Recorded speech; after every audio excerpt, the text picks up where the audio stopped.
नमस्कार, मैं हूं आशीष चित्रांशी और आप देख रहे हैं द न्यूज लॉन्चर।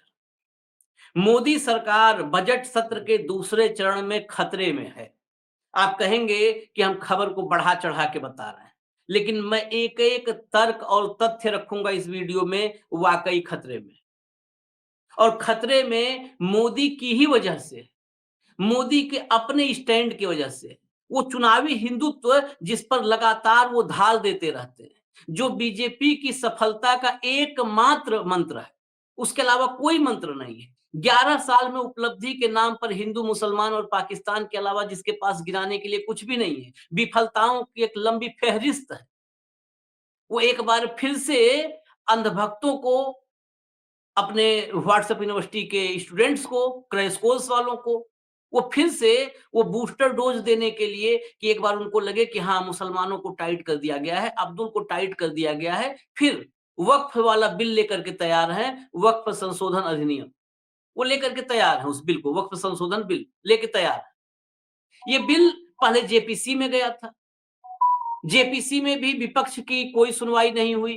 एक तरफा विपक्ष ने आरोप लगाया कि एक तरफा सत्ताधारी दल ने फैसले किए और अपने मन मुताबिक संशोधनों के साथ उस बिल को संसद में पेश करने के लिए तैयार कर दिया। लेकिन इस तैयारी के साथ ही आज जंतर मंतर पर जो जबरदस्त प्रोटेस्ट हुआ, जमीयत उलेमा ए हिंद और जमाते इस्लामी का, इसमें सभी विपक्षी दलों के सांसद पहुंचे हैं।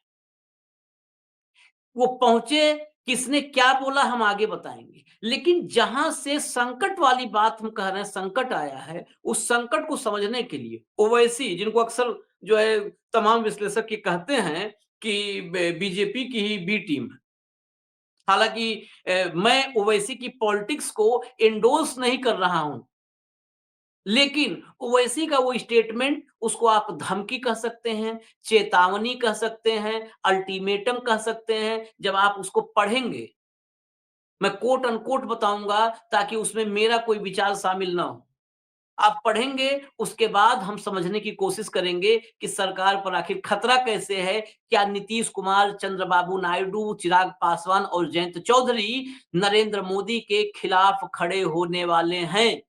और अगर ये चारों मोदी के खिलाफ खड़े हो जाते हैं, बिल पास नहीं हो पाता है, तो एक तरीके से ये सरकार के खिलाफ अविश्वास का, मतलब अविश्वास के बहुमत का प्रतीक होगा। सरकार संकट में आ जाएगी। 240 वाली भाजपा मुश्किल में घिर जाएगी, क्योंकि करीब करीब 35 सांसद, या 28 भी हो सकते हैं, 30 भी हो सकते हैं, 35 भी हो सकते हैं, मोदी सरकार से हाथ खींचते हुए नजर आएंगे। और फिर नैतिकता के आधार पर इस सरकार का दिल्ली में कायम रह पाना मुश्किल हो जाएगा। हालांकि नैतिकता से दूर दूर तक इनका लेना देना है नहीं। लेकिन सबसे पहले मैं असदुद्दीन ओवैसी का वो बयान आपको पढ़ करके बताता हूं, कोट अनकोट। वो जरा स्क्रीन पर है, आप देखिए, आप भी पढ़िए। हम चंद्रबाबू नायडू, ओवैसी कहते हैं, हम चंद्रबाबू नायडू, पासवान यानी चिराग पासवान, पासवान साहब और नीतीश कुमार पर सवाल खड़े कर रहे हैं।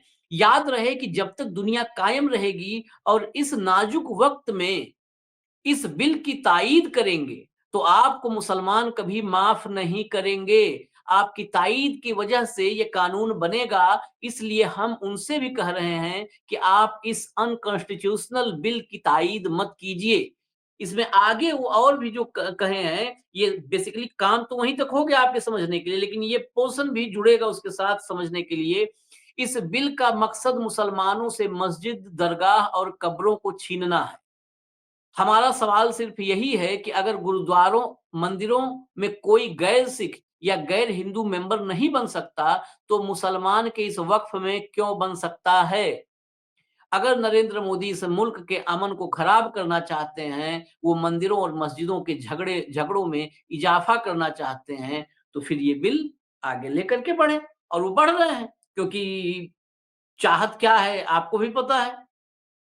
आखिरकार डोज देना है अंधभक्तों को, खुराक देनी है उनकी।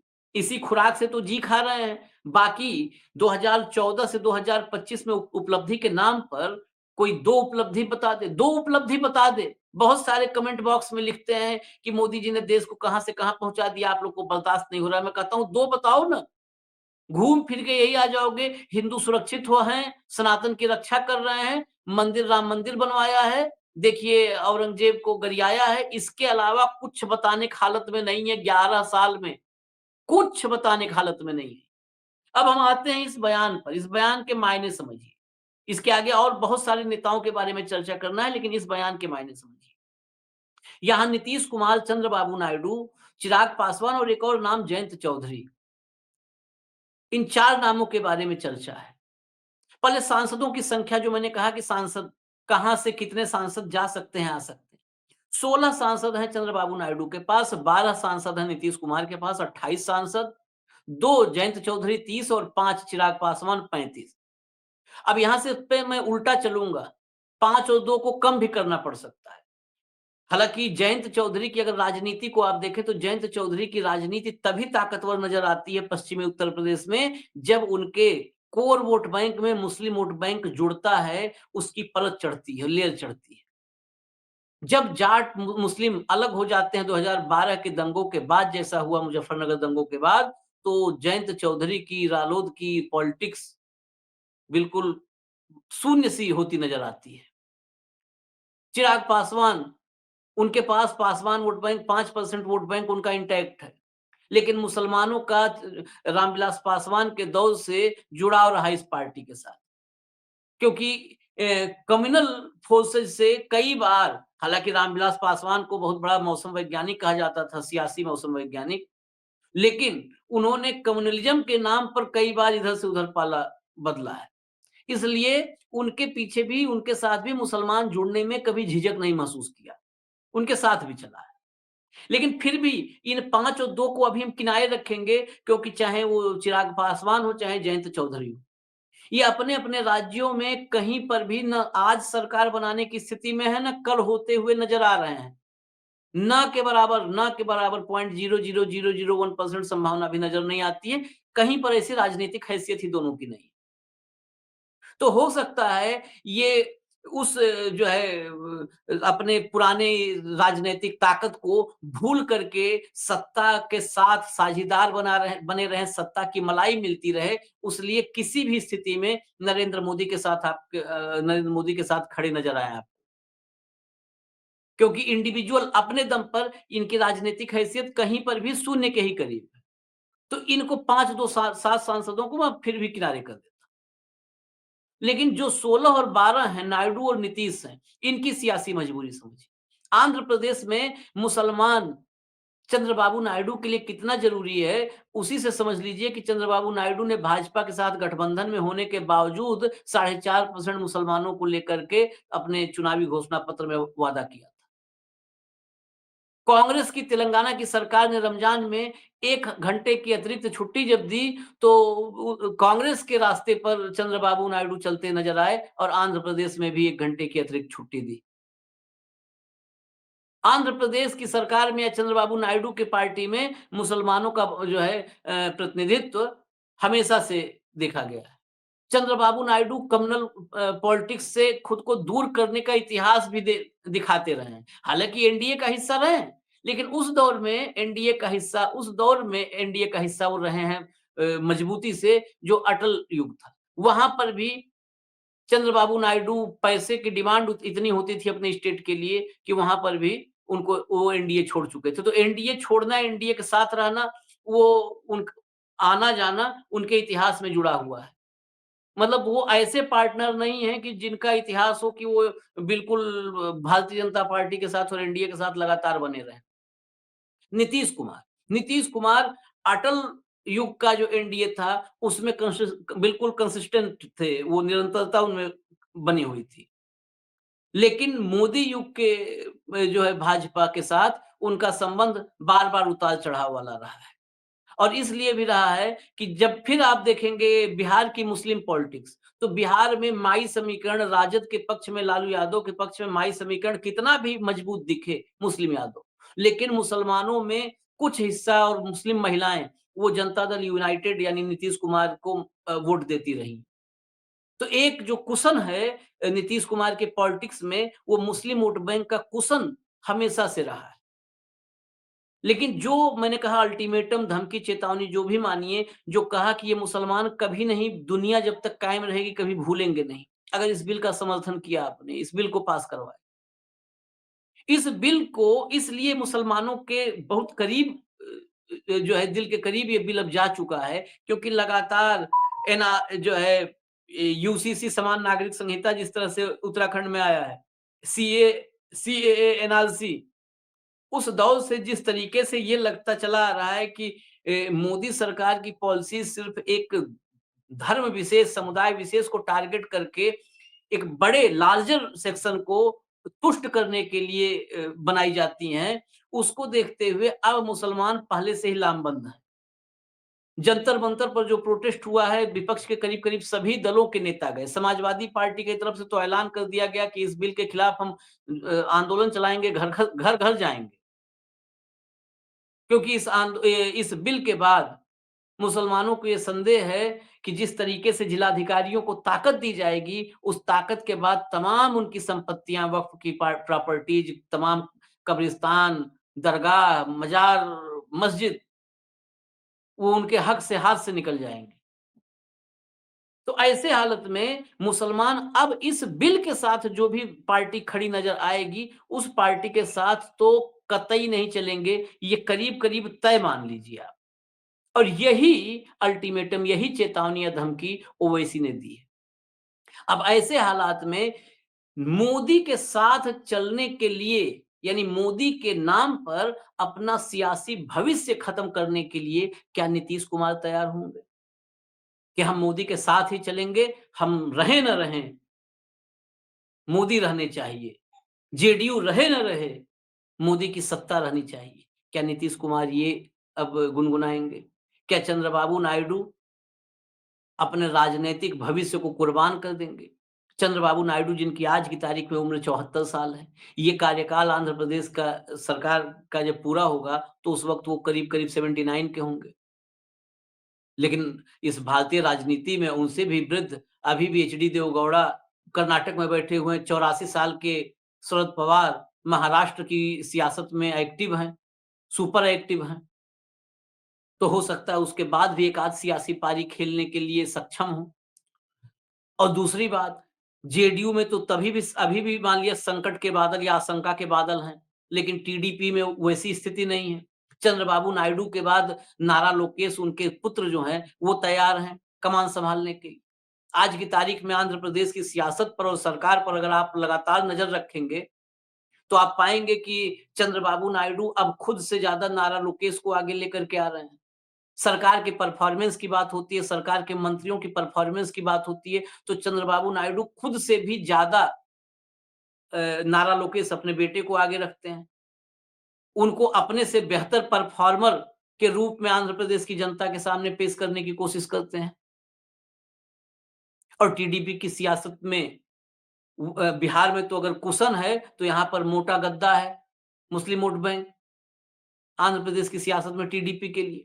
क्या चंद्रबाबू नायडू उसको कुर्बान कर देंगे, अपने बेटे के सियासी भविष्य को खत्म करने के लिए मोदी का साथ देंगे? ये मुमकिन नज़र नहीं आता है। चंद्रबाबू नायडू की ऐसी कोई मजबूरी नहीं है, नीतीश कुमार की तो कुछ ज़्यादा मजबूरियाँ हैं, लेकिन चंद्रबाबू नायडू की ऐसी कोई मजबूरी है नहीं। चंद्रबाबू नायडू की बस एक मजबूरी है कि उन्हें केंद्र से पैसा चाहिए, भरपूर पैसा चाहिए अपने राज्य के लिए। उन्हें लगता है कि नरेंद्र मोदी, जिसको कुर्सी की ज़्यादा ललक होती है, जो कुर्सी किसी भी कीमत पर कायम रखना चाहता है, वो हर लेवल की बार्गेनिंग के लिए तैयार हो जाता है। वो कुछ भी देने के लिए तैयार हो जाता है। यही बात चंद्रबाबू नायडू शायद समझते हैं और इसीलिए वो मोदी के साथ हैं। क्योंकि मोदी को किसी भी कीमत मतलब कितना भी देना पड़ेगा, किसी भी कीमत पर उन्हें कुर्सी कायम रखनी है। तो एटीएम के रूप में इस्तेमाल करते हैं चंद्रबाबू नायडू इसको। जितना उनको चाहिए वो लेकर के दिल्ली से जाते हैं। वो बजट आए, बजट ना आए, वो अलग-अलग मंत्रालयों से लेकर के जाते हैं। लेकिन ये एक कार्यकाल, एक टेन्योर के लिए क्या वो पूरी पार्टी का भविष्य दाँव पर लगा देंगे? ये सवाल इससे निकल कर के ज़रूर आ रहे हैं। ओवैसी के बयान से। और ओवैसी के बयान ने कहते हैं कि एक बात ताज़ा कर देना, भूली बिसरी चीज़ों को। कि अच्छा आपको अगर आप विस्मृत हो गया है आपके मन मस्तिष्क से कि मुसलमान आपके राजनीति में कितने महत्वपूर्ण हैं, तो एक बार याद दिला देते हैं। अब ये बड़ा संकट हो जाएगा। बिल अगर आता है, तो 16, 12, 28 इनकी परीक्षा होगी। ये परीक्षा इसलिए भी महत्वपूर्ण है कि आप अगर ट्रैक रिकॉर्ड देखेंगे ना नीतीश का भी ट्रैक रिकॉर्ड आप देखिए, तो अभी नीतीश कुमार के एमएलसी ने औरंगजेब के पक्ष में बयान दिया। पार्टी खामोश रही, पार्टी खामोश रही, पार्टी का संगठन खामोश रहा, नीतीश खामोश रहा, कोई कार्रवाई नहीं हुई। वहाँ जो है महाराष्ट्र में अबू आसिम आज़मी को निलंबित कर दिया गया, लेकिन बिहार के जेडीयू के विधायक जिसकी पार्टनर है बीजेपी, यहाँ पर खामोशी। यही दोहरा चरित्र देखिए, भाजपा का दोहरा चरित्र इसमें खुल के आया। हाँ, एक आध जेडीयू के विधायकों ने उनको पाकिस्तान और गाज़ा भेजने तक की बात कर दी संजीव सिंह जैसे। उससे ये भी साफ हो गया। उससे नीतीश कुमार को और इन्फॉर्मेशन कुछ और एडिशनल मिल गया कि भारतीय जनता पार्टी के स्लीपर सेल नहीं कहिए एक्टिव सेल जेडीयू के भीतर कितने हैं, कौन-कौन है। ये कल को फिर विधायक चुन के आते हैं, तो विधायक चुन के अगर ये आते हैं, तो ये बेसिकली भाजपा के ही विधायक होंगे। जिस दिन बीजेपी की तरफ से आदेश होगा, उस दिन ये अकेले ही नहीं जाएँगे, 2-4 को और तैयार करेंगे, लामबंद करेंगे। दूसरी बात, नीतीश को मिनिमाइज़ करना, अपनी सीटें बढ़ाना भाजपा के लिए और अपना मुख्यमंत्री लाना, ये एक सबसे बड़ा प्लान है।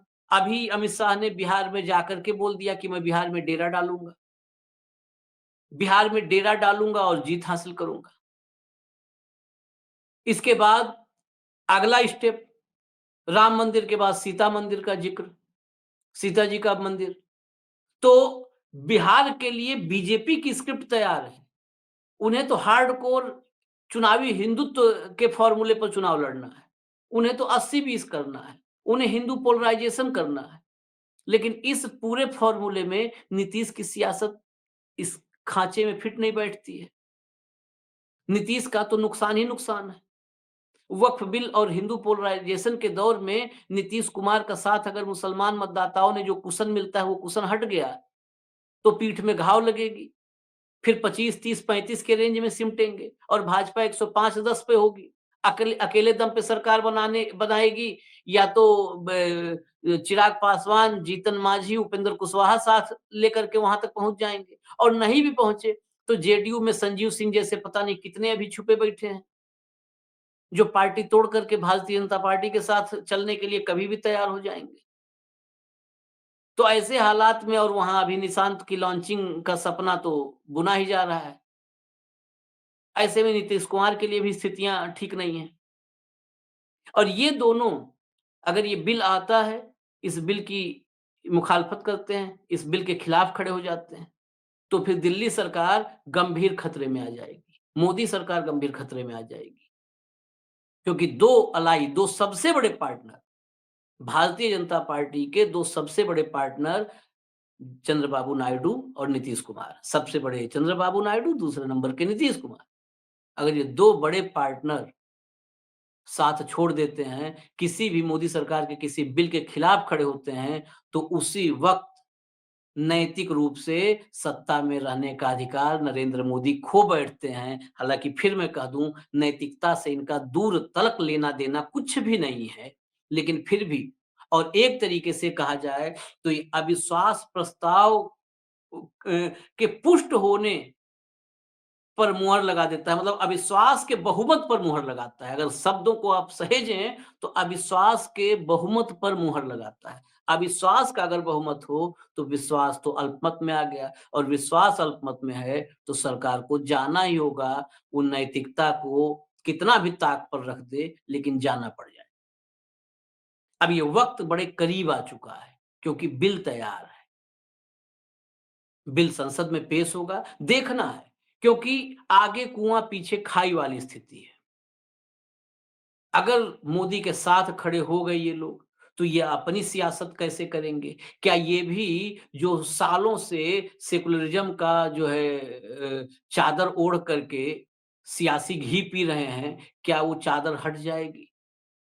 क्या खुल करके कम्युनल पॉलिटिक्स करेंगे चंद्रबाबू नायडू और नीतीश कुमार जैसे लोग? या अपने जिस चादर को ओढ़ करके आज तक ये सियासत कर रहे हैं, भाजपा के साथ भी उस चादर ओढ़ करके चले जाते हैं, उस चादर को बचाने के लिए मोदी जी की चादर खींच लेंगे। ये देखना अब बड़ा रोचक होगा। फिलहाल मुझे इजाज़त दीजिए, न्यूज़ लॉन्चर आप देखते रहिए। नमस्कार।